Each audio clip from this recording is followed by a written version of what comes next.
Hello. I guess I'm going to go ahead and do another arbitrary interlude. Um, I don't have a blue review ready. I just recorded the last of the current phase of the Black Sabbath videos, and I wanted to get that behind me. And um, yeah, so I guess the only other thing I could do is soul bearing videos. I mean, I could try something totally different, which I am going to do. This is the syllabus for an imaginary film class, but that's a bit more of an ambitious undertaking. So I'm not going to be ready right away with that. But my soul bearing ones are pretty popular. Interludes are just more like a little bit of soul bearing and just a little philosophy and a little like just what's going on with me and also what's going on with the videos. What am I going to do next? What am I even talking about over here? I don't know, man. It's I wonder myself quite a lot. Um, it is a quandary. I'm glad I don't have to wear a mask to do this, and I've grown my beard out about halfway towards where I would like it to be, and you know, no one can ever see it but me here at home. You guys on this great video can can attest to its existence. Um, I'm going to get a little bit comfortable and get technically really bad here and just not very sophisticated, pretty damn low tech actually. I do like the gold lighting though. I kind of dig it, and it's kind of going in and out. Um, my videos are doing a little better overall. The Sabbath ones don't seem to have much interest, and that's cool. Maybe want to change approach with them. Starting with the next one, they'll have more of an approach. Maybe the fact that there's no visuals and maybe some of the music. I'm not playing the music, but I only want to play it so clearly in the background because I don't want to get slapped with some copyright thing from YouTube. So they're just something I'm dabbling in. I don't think they really have an audience of more than maybe you know 5, 6 people maybe, and that's fine. They're fun, and maybe when I get to another band or another you know musical act, that'll pick up. People will want to hear my views on that. Maybe not. By that time, they might be so sick of my views, they might be like, "Oh, we don't want to hear you talk about, say, the Cocktail Twins for 3 videos." Um, yeah, and my most popular blue review turned out to be Twin Peaks, Reflections on Twin Peaks. And I had a good bit of material up in the noggin about further reflections on Twin Peaks, and I am going to make such a video. I don't know when. I could make it tonight. I could make it in a week. But I realized I needed to kind of fortify myself a little bit more strongly with that kind of Twin Peaks vibe.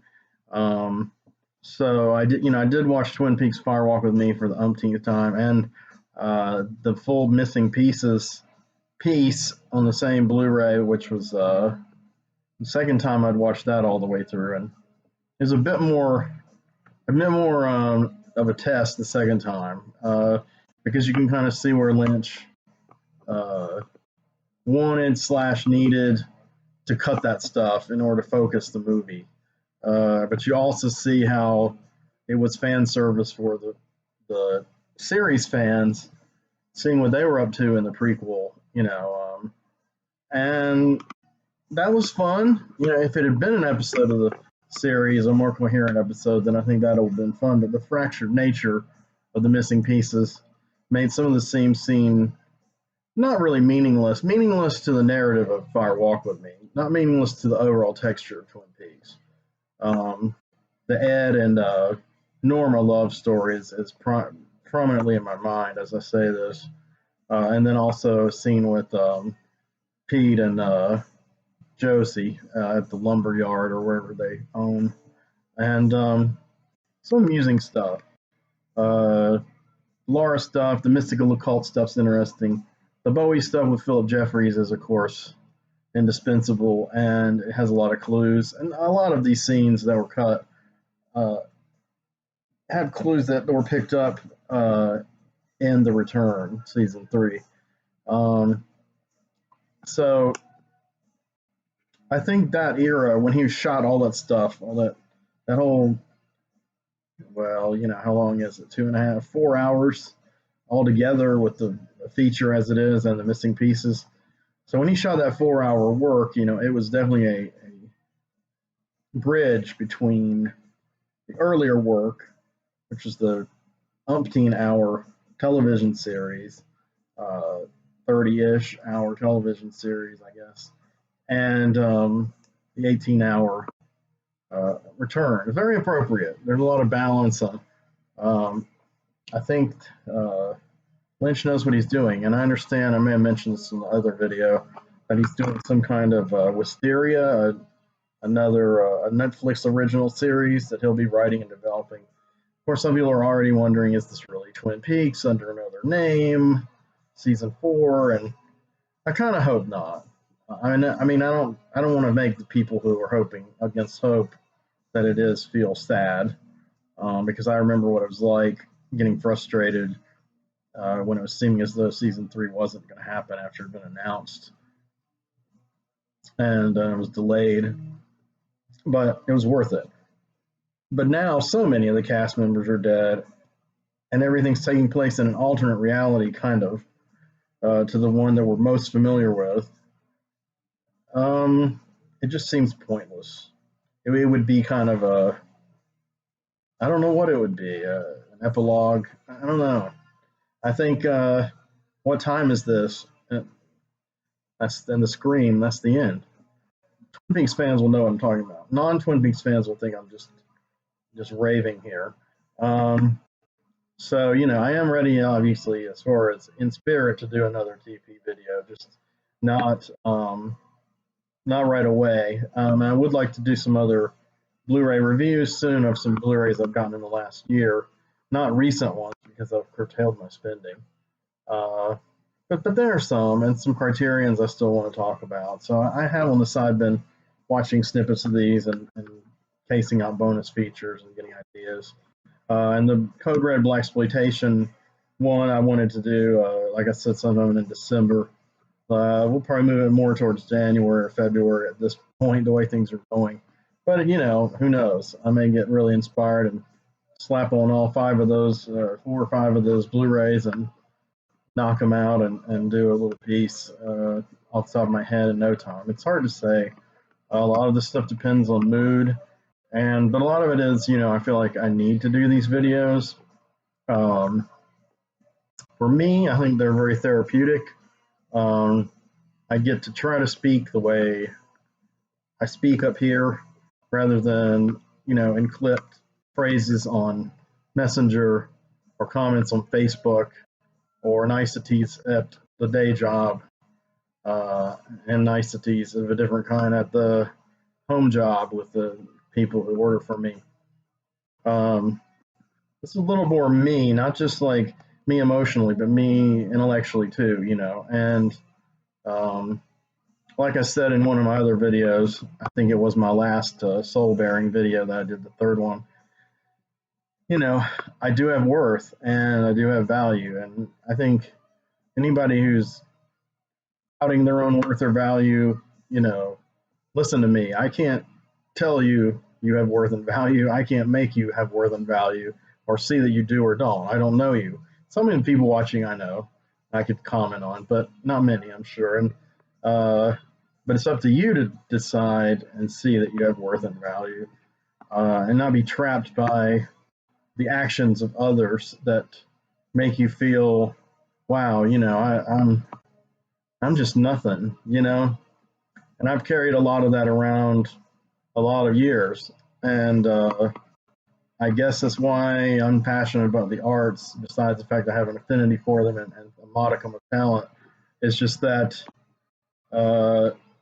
it's the only place that I can feel a catharsis, an outlet for those feelings, and to upend those feelings, to face them, to face the darkness, and get a little glimmer of light. I can't just hide in the light.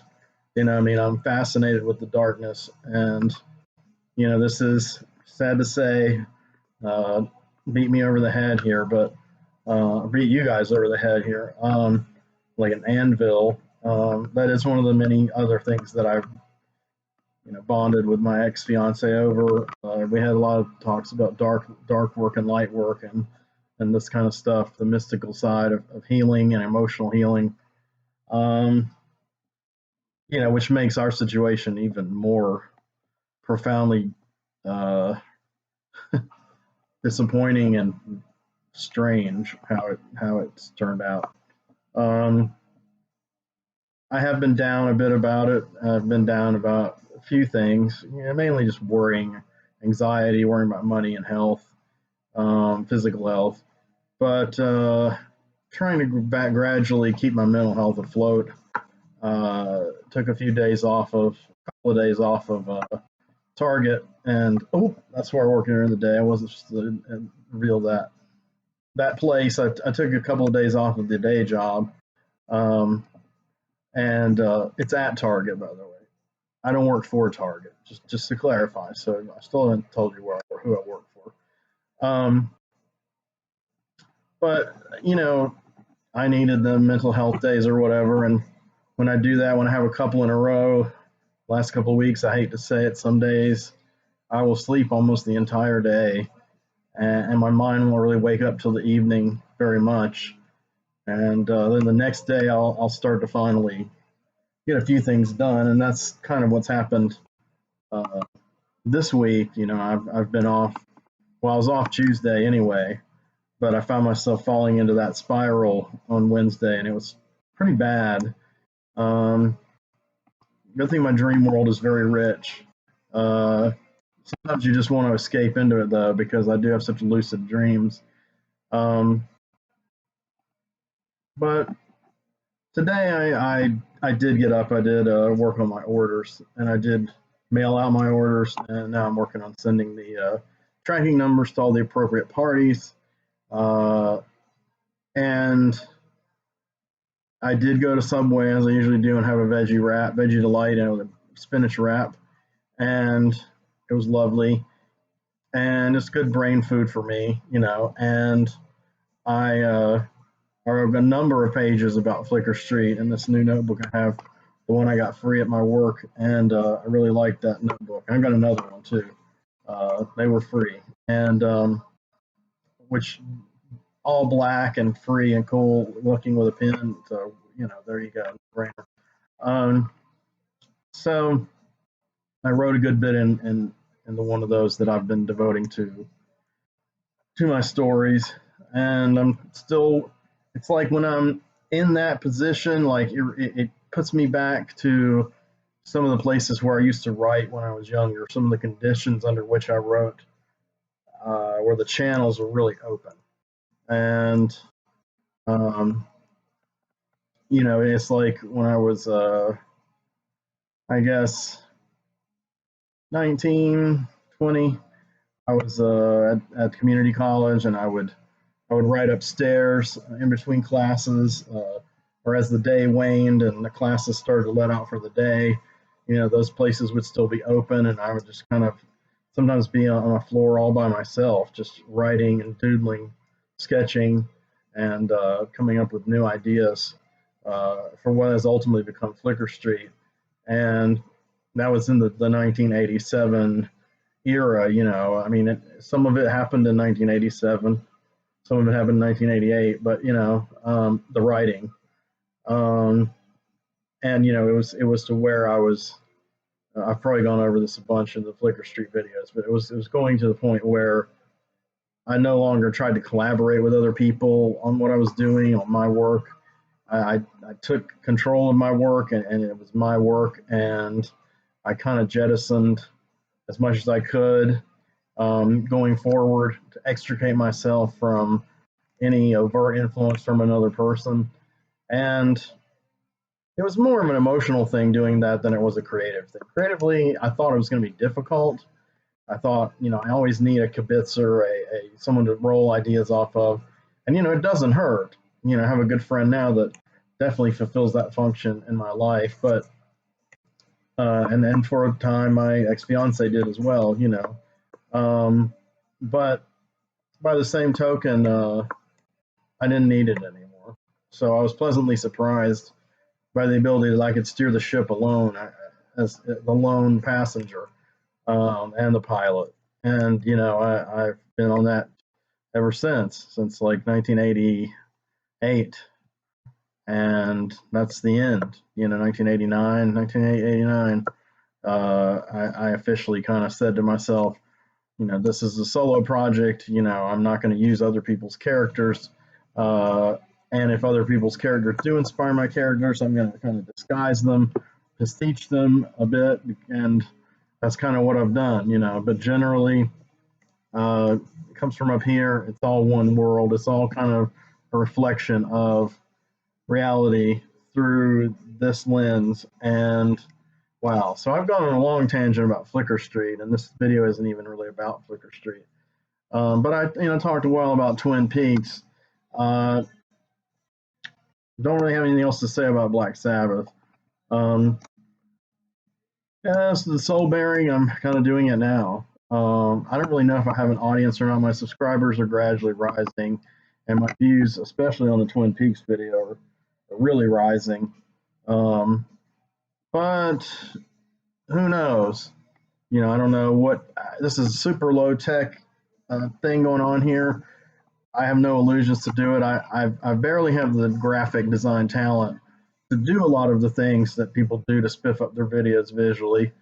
And some of it I've forgotten how to do, things my ex-wife taught me, things that I learned along the way, and I've kind of taught myself, but I'm rusty. So, you know, the inserting words and images and musical snippets and scenes from films.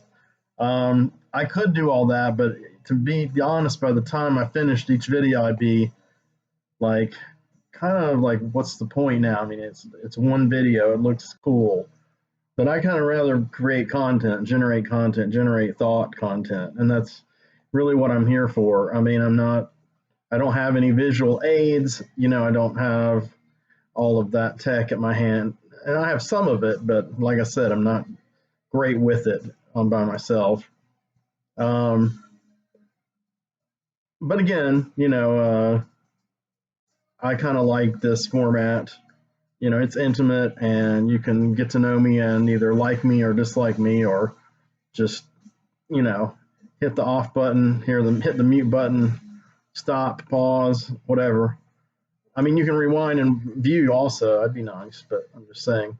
Um, as I said, the very first personal kind of video I did, I mean, I'm just like a little ping in an ocean of pings electronically going around the world. And if my ping, you know, happens to engage someone for a few passing moments in time, uh, then that's cool.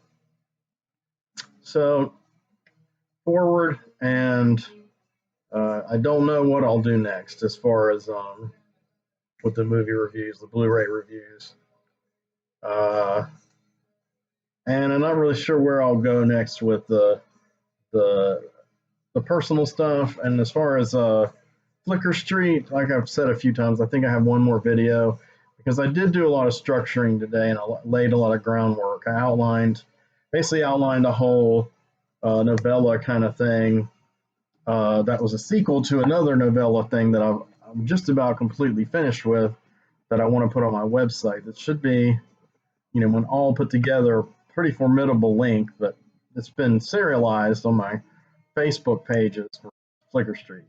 I'm going to put the whole beast on there. I'd like to say I can put illustrations to accompany it, but I might disappoint and not do them. But yeah, my hands are getting better. I draw some now, but as far as the intensive kind of stuff and finished pieces like I was doing, I'm still a little bit wary. I'm still getting some tingling that probably isn't anything to worry about, but it triggers that fear of the pain. And I still have to see a sports medicine doctor, um, you know, probably early 2021. I have an appointment to have an appointment, so a referral to have an appointment. And that's about it. So take care of yourselves. Thank you. Thanks for watching.